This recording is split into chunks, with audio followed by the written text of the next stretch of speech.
Hi everyone, this is Eric Studer, Senior Design Producer at Airtight Games, and it's my pleasure to present Murdered Soul Suspect, a supernatural detective thriller that's a brand new blend on the action-adventure genre. In this collaboration with Airtight Games and Square Enix, we asked the player to solve the hardest case of all, their own murder.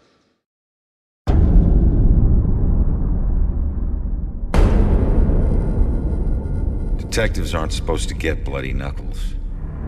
But I've done a lot of things I wasn't supposed to do. I lived through it all. Beatdowns, the backstabbing, disrespect most people wouldn't see in 10 lifetimes. And I never lost a fight. Until now.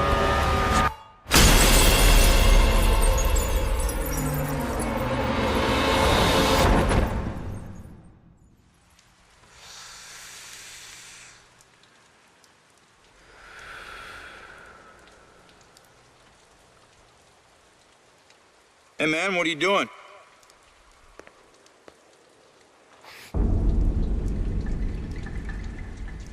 Hey! Move away from the body now! What the fuck is this? Hey, did you hear me?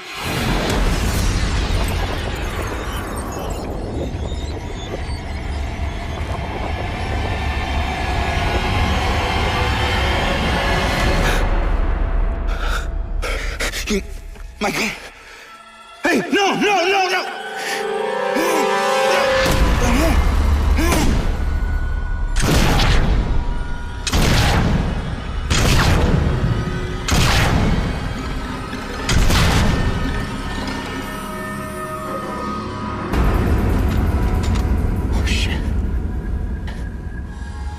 Oh shit, that's me.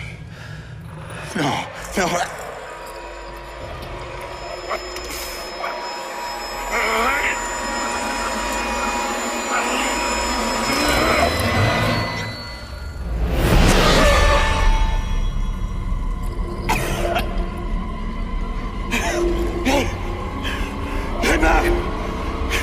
Get back here!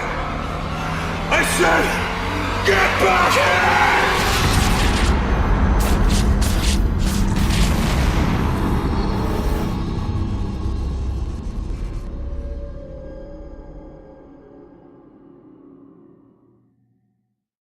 What you just saw was the untimely demise of our protagonist, Ronan O'Connor.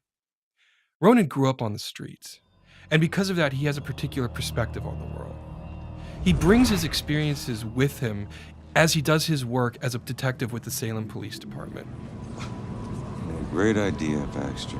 Tamper with the evidence.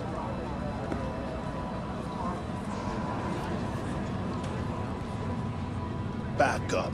Who needs backup? You shouldn't have tried to be one of us. Man, you were one dumb son of a bitch. Sir? Hey, Baxter, hey! Just get back to taking them statements. Come on. Yeah, I'm the stupid one.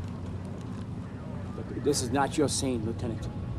Just pay your respects and move on, please. Yeah. Maybe it's not my scene, but it is my case. Tomorrow it'll be my case, and the next day, until we catch him. You do well to remember that, Sergeant. Look, I'm just following Captain's orders here. You know the procedure when a family member is... Yeah, well... Take all the time you need, LT.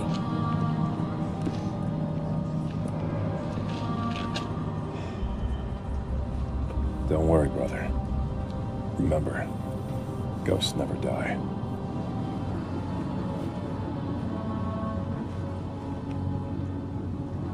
And do me a favor, con man. Tell Julia I miss her. She knows, Rex. She knows.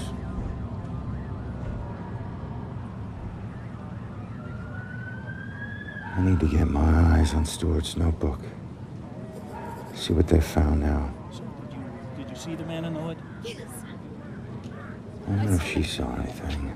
He killed that man in the street. He was in my apartment. No need to be so secretive, boys. We're on the same team. I've been investigating this case for a long time. I gotta see if they found any leads that I don't already know about.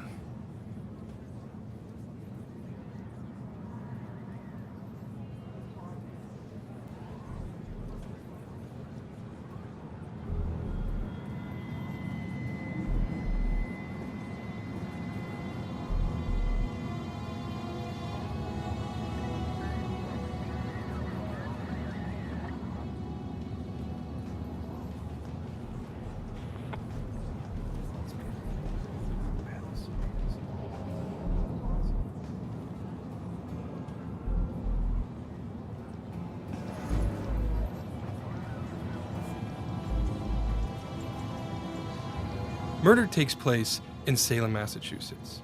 Salem has a very rich supernatural history, which we draw on extensively for our game. It also has that New England small town aesthetic that makes such a perfect setting for the events that occur to Ronan over the course of the game. The other stuff that you're going to see are these sort of ethereal, glow-bluing vestiges. These objects are part of the dusk, the same limbo realm that Ronan now finds himself in. When someone is murdered or suffers, the energy that they give off leaves an imprint in the dusk, which is represented in these living world objects which you see around him.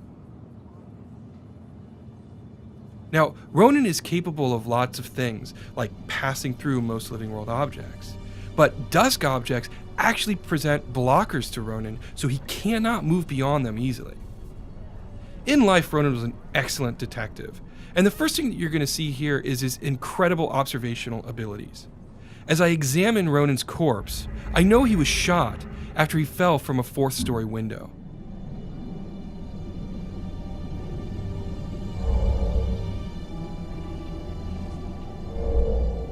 Bingo. I knew it. However, I'm limited as a ghost. A living world detective can actually interact with the evidence he has. He can pick it up and turn it around in his fingertips. The cigarette over here, I can't pick that up. Ronan has no ability to examine it. In that sense, he's limited. But as a ghost, he has so much more power. Because unlike a living detective, Ronan can possess human beings. And while you can't directly control a human being while possessing them, you can do things like look through their eyes. I need to find information that could be relevant to my case. So I look up and down his notepad, and I see that he's written down that the victim was shot with his own gun. There we go. The killer didn't bring a weapon, so he used mine? What does that mean? But Ronan could do more than just look through the eyes of the people he's possessing. Over here, I see 2 police officers.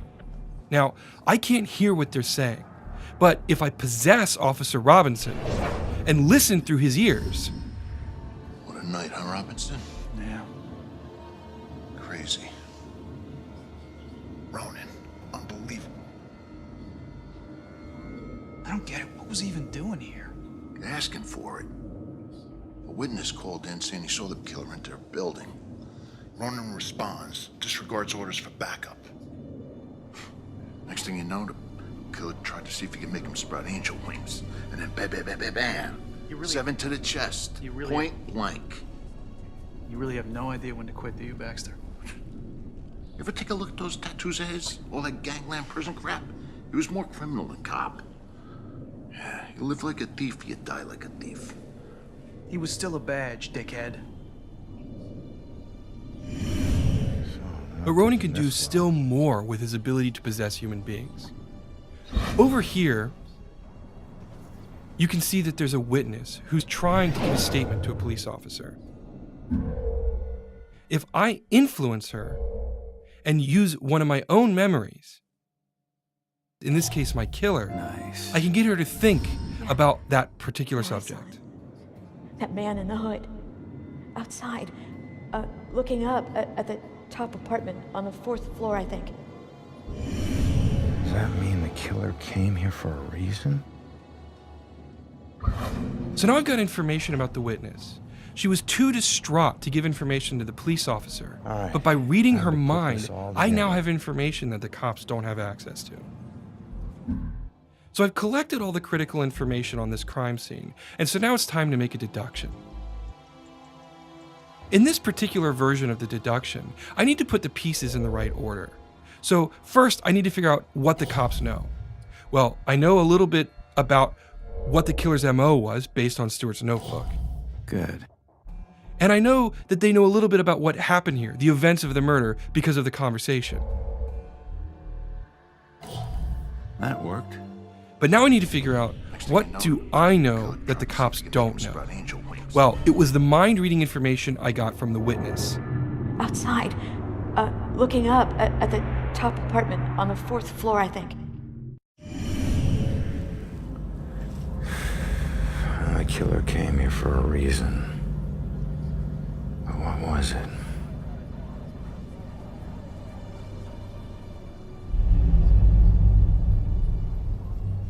The apartment up there must have some clues. Except that's my way in, and it's closed. Fantastic. Well, here's my chance. I just need to follow Stewart into the building. So I mentioned before that Ronan could pass through most living world objects and was blocked by vestiges. But there's another thing that he's blocked by: external walls of building.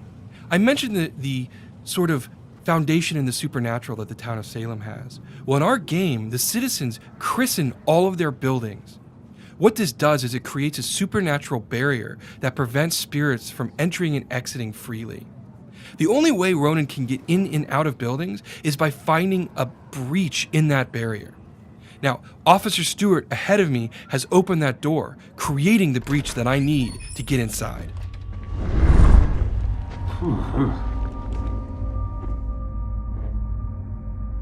Hey, Sarge. 1019. Please return to the scene. 10-4.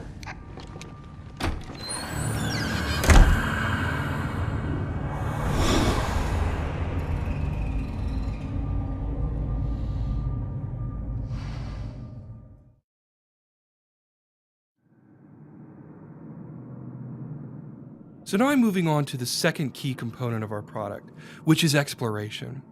Now, as I mentioned, there's no way to pass through exterior walls without having a breach in the supernatural barrier. Interior walls of buildings don't inhibit me the same way. In fact, almost every interior wall in the entire game, Ronan can pass through freely. This opens up entirely new ways to explore the environment. So let's go ahead and move up to the second floor and continue the investigation.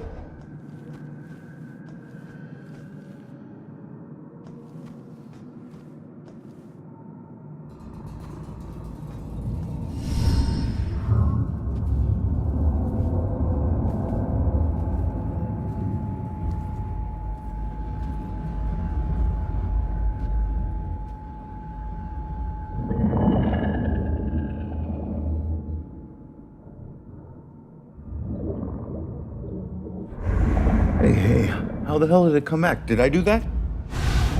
Hey, come back! Great. Looks like some sort of code or something. All right, well, I'm headed up to the 4th floor before the police cart away the evidence. As you can see, Ronan has more power than even he is aware of. The other thing that cinematic showed you is it hints at a side quest that'll play a crucial role over the course of the game. Side quests are important in Murdered because it gives the player a chance to learn not only about the characters who inhabit this space and Ronan, but also about the town of Salem. This graffiti here, if I reveal it, it'll tell me more information about who that young girl was. Okay, so now I want to go over here and I'm going to malfunction this particular stone. Now, if it gets the attention of this young lady, which I believe it has, she's going to wander over and examine it and see what has happened. Now, in this particular case, it's a fun little bit of poltergeist. But later on in the game, That ability to in a limited capacity interact with the living world will play a crucial role in the puzzle solving of the game. This is Monica.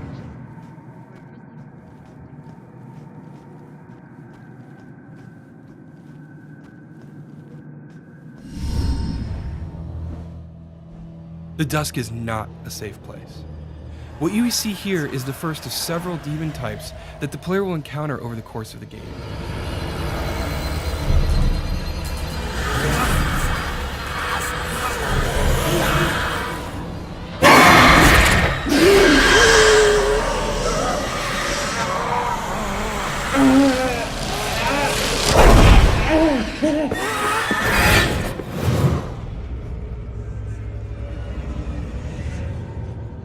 Now, something I want to draw your attention to here is the fact that we want the combat in Murdered to be very intentional.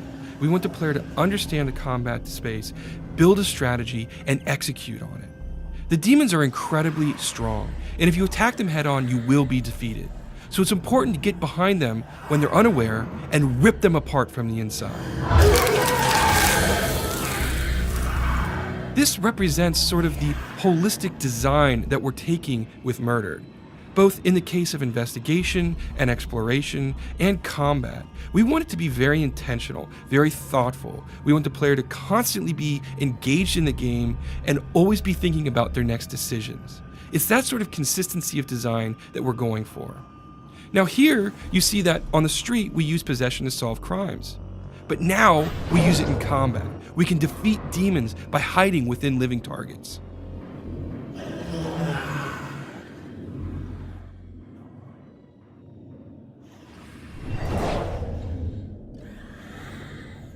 In addition to possession, the player can also use pass-through to get behind the enemies, and hopefully get advantage of them when they're not expecting it.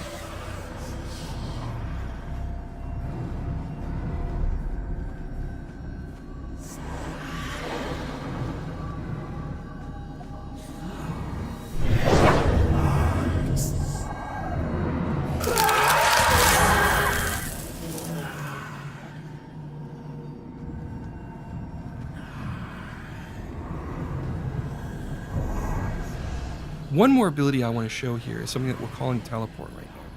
It allows a player to silently sneak up behind enemies and then attack them when they least expect it.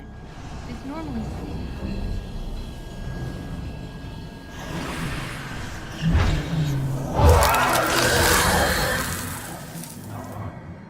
These three abilities are just the tip of the iceberg. When the product ships, there's going to be plenty of strategies for the player to use to build their own path through the combat spaces. A quick note about enemies: they used to be human ghosts who have been slowly corrupted by their dusk over many, many years. Their last instinct is the belief that devouring other human souls, they can regain their own humanity.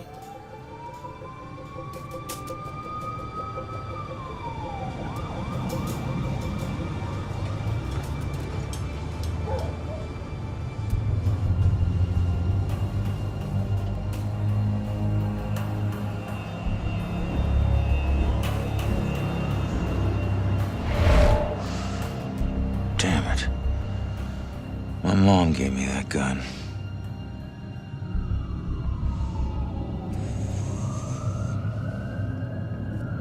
And what the hell happened in here?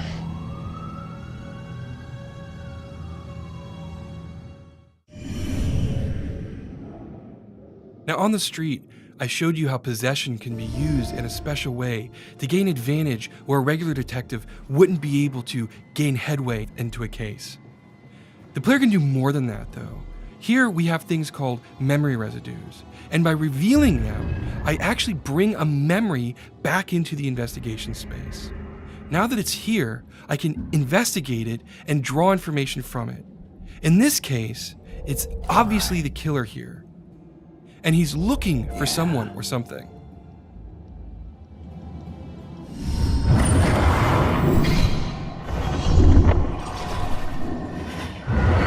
What is he looking for? Okay, so let's continue on with the investigation. Over here to your left, what you're going to see is a baseball bat. If I investigate this, I knew it. it's interesting because This is clearly a metal bat, but it was bent. And it was done recently because it's part of the crime scene.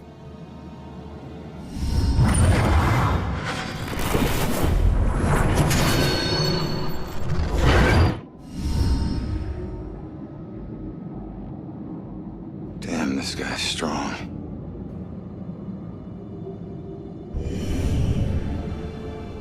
All right, so now I'm going to make my way over and continue investigating the apartment. On the other side of this living room, I'll see a broken window. If I interact with this, it's clear that this is the window I was killed from. Nice. All right. There we go.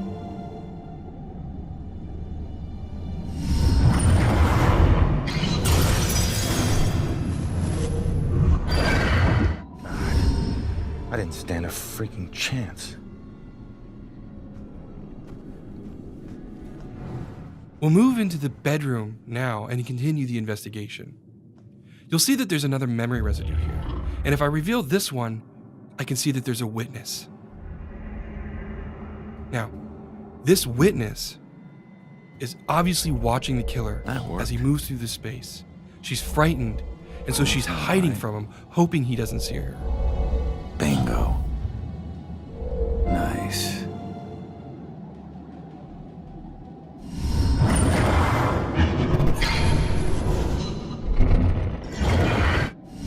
I can't believe there was a witness. The case has just taken a turn, but I don't know where the witness went, so I need to keep investigating. If I move over here, I'll see a bulletin board, and if I interact with a photo on it, I'll get a psychic imprint from it, and this will give me new insight. Father, do you have anywhere that I could stay just for a little while? Oh, of course, dear. The church is always here to help. I think we have an old attic you can stay in, for as long as you like. The church isn't too far away. Should be enough evidence to put this together now. So now I have all the critical pieces of information. So let's complete this deduction. Now, on the street, I was asked to put the pieces together. But in this version of the deduction, I actually have to put the pieces of information in chronological order. In this instance, the eyewitness was here first, at which point the killer showed up. Ronan arrived, confronted him, but was overpowered and thrown out of the window. I knew it.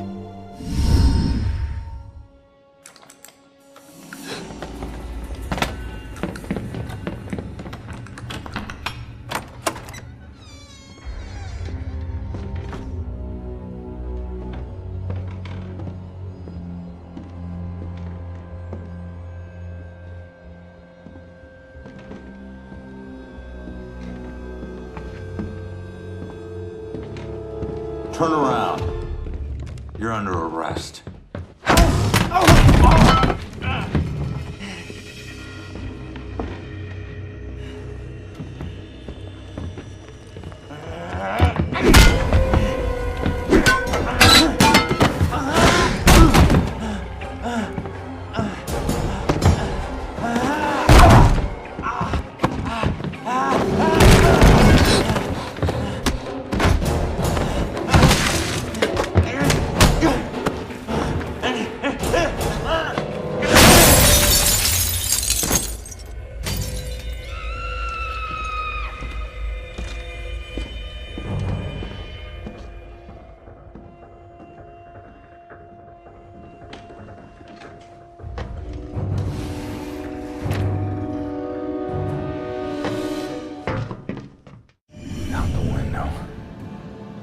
Gunned me down in the street, and you didn't even check for witnesses.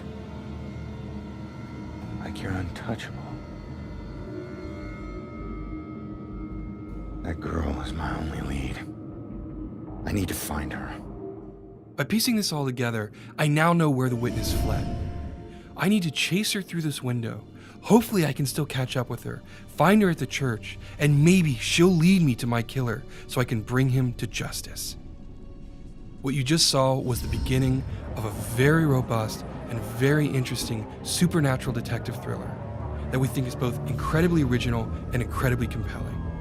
Thank you so much for watching the demo, and I believe that we're going to have some really interesting stuff for you in the very near future.